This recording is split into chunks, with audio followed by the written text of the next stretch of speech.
स्वाध्याय टीवी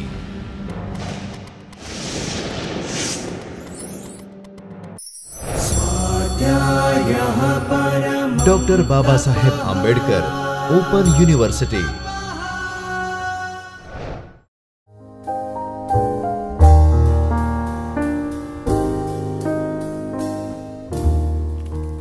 नमस्कार विद्यार्थी मित्रों, डॉक्टर बाबा साहेब आंबेडकर ओपन यूनिवर्सिटीना ज्योतिर्मय परिसरना चैतन्य स्टुडियोना स्वाध्याय टीवी में आपનું हार्दिक स्वागत है।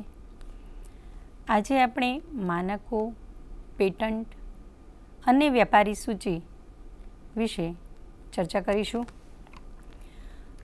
અગાઉ આપણે વાંગ્મય સૂચિઓ, વિશ્વકોશ તથા શબ્દકોશો વગેરે સંદર્ભ સ્ત્રોતોનો અભ્યાસ કર્યો।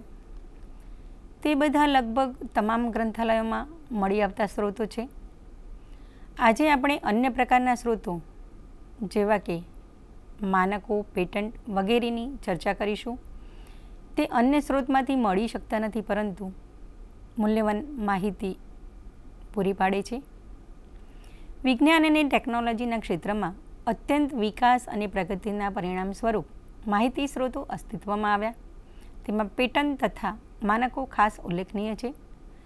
સંદર્ભ સ્ત્રોત ખાસ કરીને સંશોધન અને વિકાસની સંસ્થાઓ, ભારતીય વૈજ્ઞાનિક અને ઔદ્યોગિક સંશોધન ESIR council of scientific and industrial રિસર્ચની પ્રયોગશાળાઓ, ઔદ્યોગિક અને ઉત્પાદકીય એકમો દ્વારા પ્રાપ્ત કરવામાં અને જાળવવામાં આવે છે। પેટન્ટ નવી શોધ અને માનકો ઉત્પાદકોના ઉત્પાદનમાં ગુણવત્તા અને એકરૂપતા લાવવામાં સહાયભૂત થાય છે। ટેકનિકલ માહિતી મેળવવા માટેના સાહિત્ય સ્ત્રોત છે। બંનેનો સંબંધ પ્રથમવાર તૈયાર થતી રોજબરોજની ઉપયોગમાં લેવાતી વસ્તુઓ, રસાયણો અથવા સાધન સામગ્રી વગેરેની પ્રક્રિયા માનકો અને પેટન્ટનો ઉદ્દેશ ઉપજ અથવા સાધનો કરતાં વધારે સારી ગુણવત્તા લાવવી અને તે માટે ચોક્કસ પ્રકારના માપદંડો અમલમાં મૂકવા માટેનો છે। વિશ્વના પ્રકાશનો દ્વારા પ્રકાશિત કરવામાં આવતી કૃતિઓની સંખ્યા એટલી વધી ગઈ છે કે તેની જાણકારી મેળવવા સૂચિ જરૂરી છે। મિત્રો, આજે આપણે માનકો, પેટન્ટ અને વ્યાપારી સૂચિ જેવા માહિતી સ્ત્રોતના પ્રકારોથી પરિચિત થઈશું।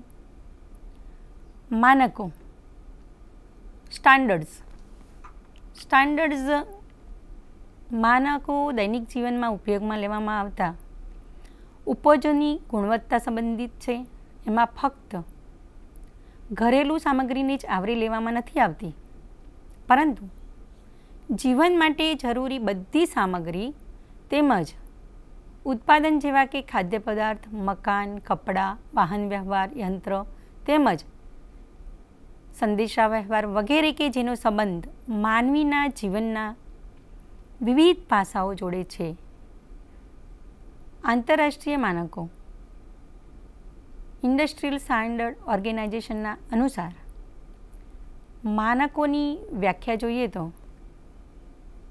ટેકનિકલ સ્પેસિફિકેશન જે સાર્વજનિક સંયોગ તથા એકમના અથવા સંબંધિત તમામ લોકો તથા સમાન અભિરુચિવાળા વ્યક્તિઓ દ્વારા માન્ય તેમજ સ્વીકાર કરેલા હોય છે।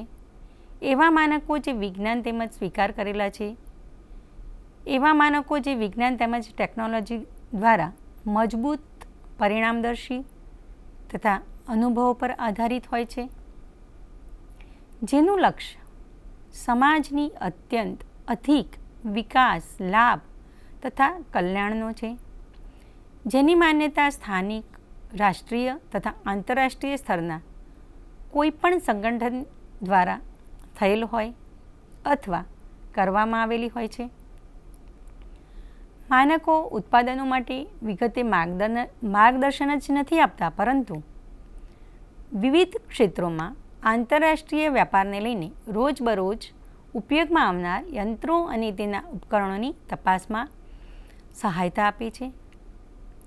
ઉપભોક્તાઓ દ્વારા ઉપયોગમાં લેવાતી વસ્તુઓના ધોરણો જાળવવાથી તે ઉત્પાદકોથી કાયદેસર જવાબદારી પૂરી નથી થતી, માનકો જાળવવા સ્વૈચ્છિક હોય છે, પરંતુ જ્યારે તેની કાયદેસર જરૂરિયાત ઊભી થાય છે ત્યારે તેનો ઉપયોગ આદેશાત્મક હોય છે, ફરજિયાત હોય છે.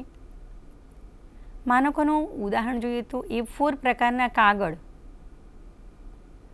વિશ્વવિદ્યાલયોમાં મહાનિબંધ ટાઈપ કરવા અને છાપવા માટે તેનો ઉપયોગ કરવામાં આવે છે. માનકોની પ્રમાણિકતા આંતરરાષ્ટ્રીય અંગો, ક્ષેત્રીય અંગો તથા રાષ્ટ્રીય પદ્ધતિ દ્વારા કરવામાં આવે છે. આંતરરાષ્ટ્રીય કક્ષાના 2 મુખ્ય અંગોમાં આંતરરાષ્ટ્રીય માનક સંસ્થા ISO International Organization for Standardization Geneva Switzerland તથા ઇન્ટરનેશનલ ઇલેક્ટ્રોટેકનિકલ કમિશન IA વિશેષ પ્રખ્યાત છે. ISO એક ખાસ આંતરરાષ્ટ્રીય એજન્સી છે. તેની સ્થાપના ઈસવીસન 1947માં થઈ હતી. ઇન્ટરનેશનલ ઇલેક્ટ્રોટેકનિકલ કમિશનની સ્થાપના ઈસવીસન 1906માં થઈ હતી. વિશ્વના વેપાર જગતની મૂળ મુશ્કેલીઓને દૂર કરવામાં તેની ખાસ ભૂમિકા રહેલી છે. દરેક દેશોમાં તેના માનકો નક્કી કરતી પોતાની એજન્સી હોય છે, જેવી કે ANSI, DIN, ASTM વગેરે. ભારતમાં માનક માટે સૂત્રબદ્ધતા તેમજ પ્રમાણિકતાની પ્રવૃત્તિઓ પહેલેથી જ ક્રિયાશીલ છે. ઇન્ડિયન સ્ટાન્ડર્ડ ઇન્સ્ટિટ્યૂટ ISI ની સ્થાપના ઈસવીસન 1947માં રજિસ્ટર કચેરીના રૂપમાં કરવામાં આવી હતી. Indian standard institute certification mark act 19 પર 1952થી કાયદેસર અધિકાર આપવામાં આવેલ છે. એપ્રિલ ઈસવીસન 1987થી તેનું સંક્ષિપ્ત નામ BIS bureau of Indian standard થયું છે. સરકાર, ઉદ્યોગો, ખાસ સંસ્થાઓ, ઉપભોક્તાઓ, કચેરીના પ્રતિનિધિઓ અને સંસદો વગેરેનો સમાવેશ થયેલો છે. બ્યુરોના વિભાગીય કાર્યાલયો મુંબઈ, કલકત્તા, ચંદીગઢ અને ચેન્નાઈમાં આવેલા છે. તેની શાખાઓ અમદાવાદ, બેંગ્લોર, ભોપાલ, ભુવનેશ્વર, ગુવાહાટી, હૈદરાબાદ, જયપુર, પટના, પૂના, તિરુવલ્લમપુરમમાં પણ તેની શાખા આવેલી છે. ગ્રંથાલય વિજ્ઞાન, માહિતી વિજ્ઞાન અને પ્રલેખોને સંબંધિત માનકો માટે પણ MSD document and information sectional committee છે. BIS વિશેષજ્ઞોની સમિતિઓ દ્વારા સૌપ્રથમ માનકની રૂપરેખાઓ જે તે સંબંધિત વિશેષજ્ઞ સંસ્થાઓ, ઔદ્યોગિક સંસ્થાઓ તથા સંશોધન પ્રયોગશાળાઓમાં મોકલવામાં આવે છે. તેમના દ્વારા તે અંગેનો અભિપ્રાય પ્રતિસાદ પ્રાપ્ત કર્યા પછી તેમાં સંશોધન કરી તેને અંતિમ રૂપ આપવામાં આવે છે. બ્યુરો ઓફ ઇન્ડિયન સ્ટાન્ડર્ડ દ્વારા માનકોને BIS હેન્ડબુકમાં સમાવેશ કરવામાં આવ્યો છે. હવે આપણે માનકો માટેના માહિતી સ્ત્રોત. માનકો માટેના માહિતી સ્ત્રોત કયા કયા છે એ વિશે જોઈએ તો information sources for standards. Standards a resource and guide for identifications, selections and acquisitions. Persian Rishi and Land Perry એનો ઓથર છે. 1990માં એનું પબ્લિકેશન થયેલું છે, જે સરકારી, ઔદ્યોગિક, રાષ્ટ્રીય તેમજ આંતરરાષ્ટ્રીય સંગઠનો દ્વારા વિકસિત કરવામાં આવનાર સ્વૈચ્છિક માનકો તેમજ સ્પેસિફિકેશનની એક વિસ્તૃત તેમજ શોધ સૂચિ છે. તેમાં ગ્રંથાલયોની યાદી, માનકોના વિક્રેતાઓ, માનકોના પરામર્શકો, સમાચાર, બુલેટિન તથા માનક પ્રકાશનોથી વાંગ્મય સૂચિઓની પણ સમાવેશ કરવામાં આવેલો છે. The quick index of international standard 6th edition Geneva ISO and IEO એનું પબ્લિકેશન છે. 1993માં એ પબ્લિશ થયેલું છે. આ એકમાત્ર વ્યાપક અને વિસ્તૃત સંદર્ભ સ્ત્રોત છે, જે આંતરરાષ્ટ્રીય માનકોનું વિસ્તરણ મેળવવા માટે પૂરતો સહાયક છે. 26 આંતરરાષ્ટ્રીય સંગઠનો તથા ISO IEO દ્વારા દરેક વિષય પર નિર્મિત વિષયવાર માનકોની જાણકારી મેળવી શકાય છે. બીજું, પેટન્ટ એકસ્વાધિકાર. પેટન્ટ એક પ્રકારની મંજૂરી છે. રાજ્ય દ્વારા કોઈ આવિષ્કારની ઘોષણા કરવા માટે એક પ્રમાણપત્રના રૂપમાં આપવામાં આવે છે, જે કોઈ એક વ્યક્તિને કોઈ મર્યાદિત સમયગાળા માટે તે આવિષ્કાર સંબંધિત એકાધિકાર આપવામાં આવે છે. પેટન્ટમાં કોઈ પ્રકારની જેમ જ પેટન્ટની લેવેચ અધિકાર કે પરવાનો આપી શકાય છે. પેટન્ટ અધિકારની સમયમર્યાદા જુદા જુદા દેશોમાં અલગ અલગ હોય છે. પ્રલેખમાં સ્પેસિફિકેશનના નામથી તેનો સમાવેશ થયેલો હોય છે. પેટન્ટને સ્પષ્ટ રૂપમાં સમજવા માટે સંબંધિત અન્ય પદોના ભેદને ચોક્કસ સમજવા જરૂરી છે, જેવા કે ટ્રેડમાર્ક, ડિઝાઇન, કોપીરાઇટ. એક રીતે દેખાતો પ્રતીક અથવા દ્રશ્ય પ્રતીક હોય છે, જે ઉપકરણ અથવા લેબલના રૂપમાં હોય છે, જેને ઉત્પાદન પર છાપી શકાય છે. ઉત્પાદનના માલિક કોણ છે તે જાણી શકાય છે. ડિઝાઇન એક વિચાર અથવા અવધારણા છે, જે આકાર, સ્વરૂપ, નમૂનો અથવા શણગારને સંબંધિત છે, જેનો ઉપયોગ કોઈ વસ્તુ કે પદાર્થને માટે કરવામાં આવે છે. કોપીરાઇટ દ્વારા સાહિત્યિક, નાટ્યાત્મક, સંગીતાત્મક, કલાત્મક કૃતિઓ, ફિલ્મો, અભિલેખો, પ્રસારણ તથા કોમ્પ્યુટર સોફ્ટવેરનો કોપીરાઇટનો અધિકાર કરવામાં આવે છે. મૂળ રચનાના અથવા પ્રણેતા સિવાય કોઈ બીજા દ્વારા તેની નકલ ગેરકાયદેસર માનવામાં આવે છે. પેટન્ટ, ટ્રેડમાર્ક, ડિઝાઇન એ બૌદ્ધિક સંપત્તિ એકાધિકાર છે. IPR ઇન્ટેલેક્ચ્યુઅલ પ્રોપર્ટી રાઇટ્સ આના દ્વારા આપવામાં આવેલ છે. પેટન્ટને જુદા જુદા વર્ગોમાં વિભાજવામાં આવેલો છે. આમ જોઈએ તો પેટન્ટને 4 વિભાગમાં વિભાજિત કરવામાં આવે છે.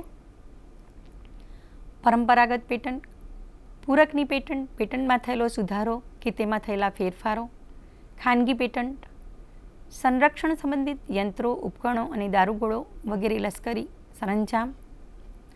અગ્રતા પેટન્ટ, ઉદાહરણ તરીકે પારસ્પરિક અગ્રતાની વ્યવસ્થા કે માન્યતા પ્રાપ્ત પેટન્ટ, જેના માટે ભારત તથા કેટલાક રાષ્ટ્રકુળના દેશો વચ્ચે પારસ્પરિક અગ્રતા સ્થાપિત કરી હોય. માહિતી સ્ત્રોતના સ્વરૂપમાં patent. Patent as a source of information. મિત્રો, માહિતી સ્ત્રોતના રૂપમાં પેટન્ટ અત્યંત મહત્વપૂર્ણ માનવામાં આવે છે. જે વિશે જોઈએ તો મોટે ભાગે પેટન્ટ પ્રાથમિક સ્ત્રોત હોય છે, જેમાં વૈજ્ઞાનિક તથા ઔદ્યોગિક વિકાસ તેમજ આવિષ્કારની પ્રથમ માહિતી આપવામાં આવે છે. સામયિકો, ટેકનિકલ ગ્રંથોમાં ઉપલબ્ધ વર્ણનની અપેક્ષાએ પેટન્ટના સ્પેસિફિકેશનમાં સંપૂર્ણ સ્વરૂપથી આવશ્યક ચિત્ર અને નમૂનાનો સમાવેશ અધિક પરિપૂર્ણ તેમજ સ્પષ્ટ હોય છે. કેટલીકવાર પેટન્ટ એ માહિતી માટેનો એકમાત્ર સ્ત્રોત હોય છે. કોઈપણ પેટન્ટના એકસ્વાધિકારને માત્ર આવિષ્કારનું આવેદનપત્ર તે પ્રથમ દ્રષ્ટિએ ઉપયોગી હોવાથી તત્કાળ પ્રસ્તુત કરવામાં આવે છે. તેનો વાસ્તવિક હેતુ અને ઉપયોગિતા ત્યારે સ્પષ્ટ થાય છે જ્યારે તેનો ઉપયોગ વ્યાપારી કાર્યને માટે કરવામાં આવે છે. પેટન્ટોના પ્રકાશનો વર્ગીકૃત ક્રમાનુસાર કરવામાં આવે છે. પેટન્ટના માહિતી સ્ત્રોત, સોર્સિસ ઓફ પેટન્ટ ઇન્ફોર્મેશન. આ વિશે જોઈએ તો સરકારી સ્ત્રોત, official sources, Paris convention for productions of industrial property. આ એક સરકારી સ્ત્રોત છે. પ્રોપર્ટી 1933ના સભ્ય દેશો એક અધિકૃત સામયિક પ્રસિદ્ધ કરી બધા પ્રકારના પેટન્ટો અને ટ્રેડમાર્કની વિસ્તૃત માહિતી આપતા રહે છે. આવા અધિકૃત સામયિકો સામાન્ય રીતે પ્રકાશિત કરવામાં આવે છે. The official general 1854 British patent office દ્વારા અઠવાડિક ધોરણે બહાર પાડવામાં આવે છે. તેમાં બ્રિટનની નવી પેટન્ટોની માહિતી સવિસ્તાર પ્રકાશિત કરવામાં આવે છે.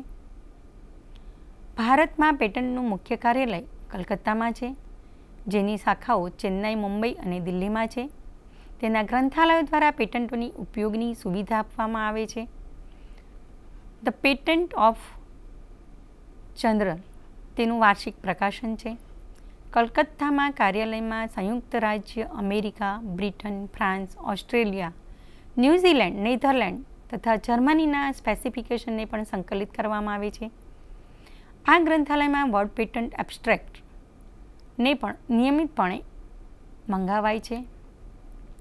વ્યાપારી સ્ત્રોત commercial sources international guide to official industrial property publications second edition revised by S van Dulken, London, British લાઇબ્રેરીમાંથી પબ્લિશ થયેલું છે. આ હેન્ડબુકમાં આવા શાસકીય પ્રકાશનોનો ઉલ્લેખ છે જે લગભગ 50 રાષ્ટ્રીય તથા આંતરરાષ્ટ્રીય એજન્સીઓને માટે પેટન્ટો, ડિઝાઇન, ટ્રેડમાર્ક વગેરેને અભિલેખબદ્ધ કરે છે. તેમાં પેટન્ટ પ્રણાલીઓના ઐતિહાસિક વિકાસ તથા સમકાલીન અધિનિયમોનું તેમજ પ્રકાશનોનું પણ વર્ણન છે. વ્યાપારી સૂચિઓ તેમજ વાંગ્મય સૂચિઓ. મિત્રો, આપણે પેટન્ટ અને માનકો વિશે જોયું. હવે આપણે વાંગ્મય સૂચિ વિશે ચર્ચા કરીએ. Trade catalogue and bibliography. વ્યાપારી વાંગ્મય સૂચિ કોઈ દેશમાં પ્રકાશિત પુસ્તકો અને વિદેશોમાં પ્રકાશિત કરવામાં આવતા તે પુસ્તકોના માટે દેશમાં પ્રકાશક એજન્ટનું કાર્ય કરે છે. તેની મુદ્રિત સૂચિ છે હેરોડ્સ લાઇબ્રેરિયન્સ ગ્લોસરી અનુસાર જે પુસ્તકોના ધંધામાં જોડાયેલા છે તે પ્રકાશકો, પુસ્તક વિક્રેતાઓ અથવા પુસ્તક વેપારીઓ વગેરે દ્વારા પ્રકાશિત કરવામાં આવતી સૂચિ છે.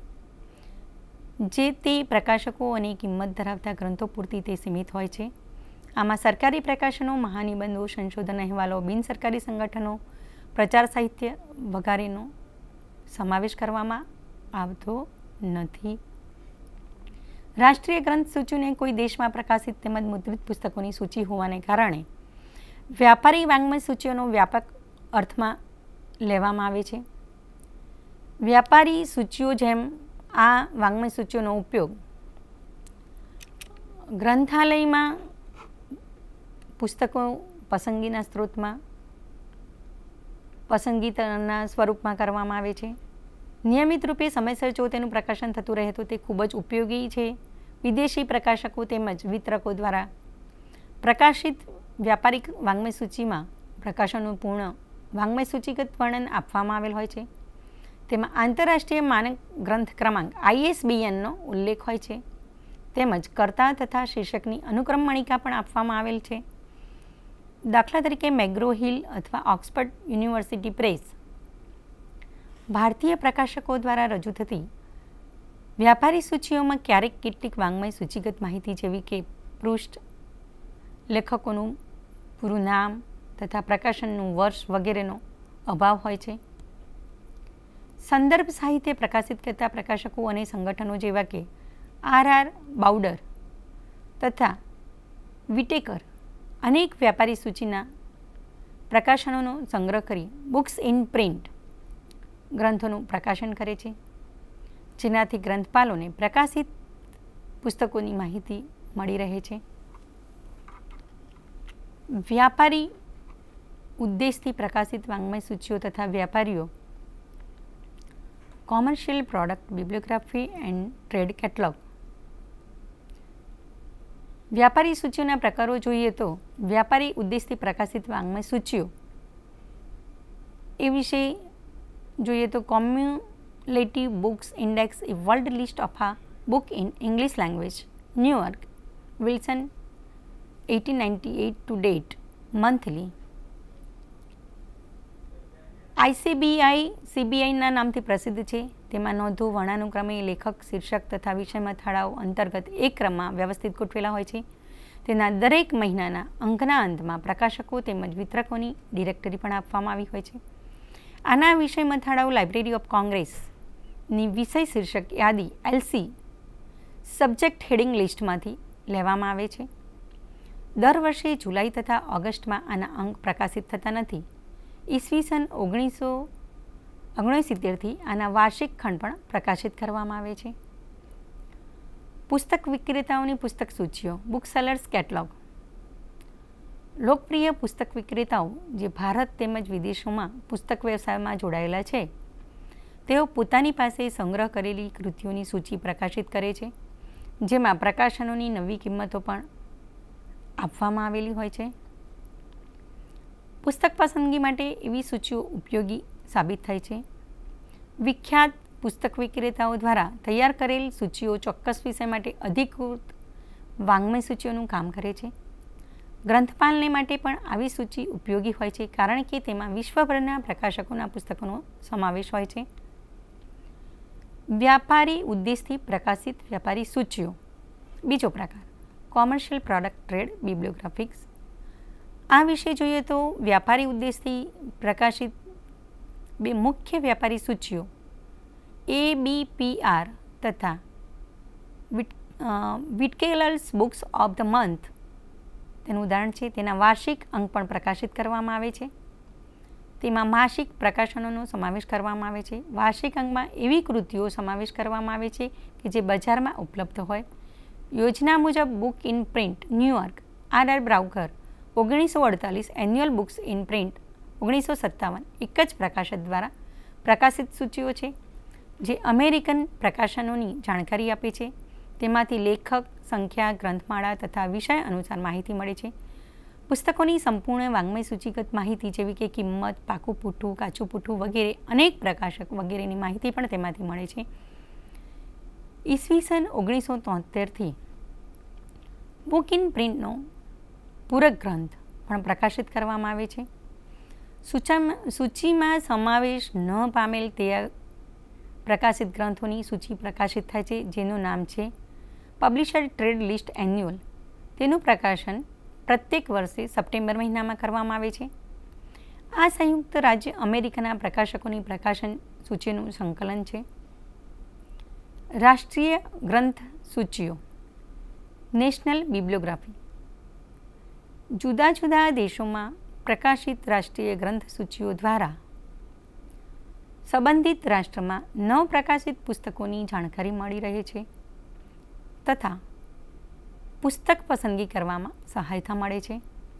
બ્રિટિશ નેશનલ બિબ્લિયોગ્રાફી BNB યુકેમાં પ્રકાશિત નવીનતમ પ્રકાશનોની જાણકારી માટે એક ઉત્તમ સ્ત્રોત છે.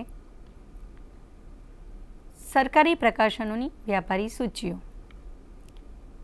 સરકારી પ્રકાશનો દ્વારા પ્રકાશિત થતી વ્યાપારી સૂચિઓ વિશે જોઈએ તો ભારત કોઈપણ દેશની સરકાર એક મુખ્ય પ્રકાશક હોય છે. ભારતમાં મુખ્યત્વે 2 મંત્રાલયો દ્વારા સરકારી પ્રકાશનોની પ્રકાશિત કરવામાં આવે છે. Ministry of information and broadcasting તથા ministry of trades and employment સરકારી પ્રકાશનનો માહિતી વિભાગ અને પ્રસારણ મંત્રાલયનો એક ભાગ છે. તેની સ્થાપના ઈસવીસન 1941માં કરી હતી. પ્રકાશન વિભાગ પબ્લિકેશન ડિવિઝન નવી દિલ્હી પતિયાલા હાઉસમાં આવેલ છે. તેને આશરે 8000 પુસ્તકોનું પ્રકાશન કરેલ છે. તેની વાર્ષિક બુક્સ ઇન પ્રિન્ટ નવી દિલ્હી પ્રકાશન વિભાગ માહિતી અને પ્રકાશન મંત્રાલય દ્વારા તે પોતાના નવ પ્રકાશિત પુસ્તકોની અદ્યતન માહિતી પ્રકાશિત કરે છે. તે પોતાના નવ પ્રકાશિત પ્રકાશનો ઉપરાંત સરકારના બીજા વિભાગો અને સ્વાયત્ત સંસ્થાઓ જેવી કે CSIR, CHR, ICCR, Sahitya Akademi, national museum, national gallery of modern art વગેરેના પ્રકાશનોનો પણ સમાવેશ કરે છે. રાજ્ય સરકારના પ્રકાશનો. ભારતમાં રાજ્ય સરકારો દ્વારા પણ વિવિધ પ્રકારના પ્રકાશનો થતા હોય છે, જેમાં પુસ્તકો, અહેવાલો, આંકડાકીય સારણીઓ, અધિનિયમો તથા નિયમાવલીઓનો પ્રવૃત્તિઓ, નીતિઓ, કાર્યક્રમો વગેરેનો સમાવેશ કરવામાં આવેલો હોય છે. આ પ્રકાશન અંગ્રેજી તેમજ ક્ષેત્રીય ભાષાઓમાં હોય છે. તેમજ સૂચિ જે તે રાજ્ય સરકારો દ્વારા પ્રકાશિત કરવામાં આવે છે, જેમાં પ્રકાશનો તથા કિંમતો તથા તેનો કોડ નંબર, પ્રાપ્તિ સ્થાન એટલે કે બુક ડિપોનો ઉલ્લેખ હોય છે. આ પ્રકાશનોની કિંમત એકદમ ઓછી હોય છે અને તે આકર્ષક, સચિત્ર અને પ્રાથમિક સ્ત્રોત હોય છે. મિત્રો, આમ આજે આપણે માનકો, પેટન્ટ અને વ્યાપારી સૂચિઓ વિશે ચર્ચા કરી. ટૂંકમાં કહીએ તો પેટન્ટ તથા માનકો ટેકનિકલ માહિતી માટેનો ઉપયોગી તેમજ અદ્વિતીય સ્ત્રોત છે. વ્યાપારી પ્રકાશન સૂચિઓ તેમજ વાંગ્મય સૂચિઓ પણ નવીનતમ પ્રકાશનોની જાણકારી માટે ઉપયોગી તેમજ સહાયક સ્ત્રોત છે. પેટન્ટો દ્વારા નવીન આવિષ્કારોની જાણકારી મળે છે. તેને પરંપરાગત પેટન્ટ, પૂરક પેટન્ટ, ખાનગી પેટન્ટ તથા અગ્રતા પસંદગી પેટન્ટના સમૂહ મુજબ વિભાજિત કરી શકાય છે. પેટન્ટની માહિતી માટે અનેક સરકારી તથા વ્યાપારી સ્ત્રોતો ઉપલબ્ધ છે. માનકો દ્વારા એક પ્રકારના ઉત્પાદનોમાં ગુણવત્તા તથા એકરૂપતા સુનિશ્ચિત કરી શકાય છે. માનકોની માહિતી અનેક દેશોના માનક ગુણવત્તા સંસ્થાઓ દ્વારા પ્રકાશિત કરવામાં આવે છે. વ્યાપારી પ્રકાશન સૂચિઓનું વ્યાપારી ઉદ્દેશથી તૈયાર તેમજ પ્રકાશિત કરેલી વાંગ્મય સૂચિઓ તથા વ્યાપારી સૂચિઓ, રાષ્ટ્રીય વાંગ્મય સૂચિઓ, સરકારી પ્રકાશનો માટે વ્યાપારી પ્રકાશન સૂચિઓ વગેરે વિભાગોમાં વહેંચી શકાય છે. ફરી મળીશું. નમસ્કાર. स्वाध्यायः परमं तपः.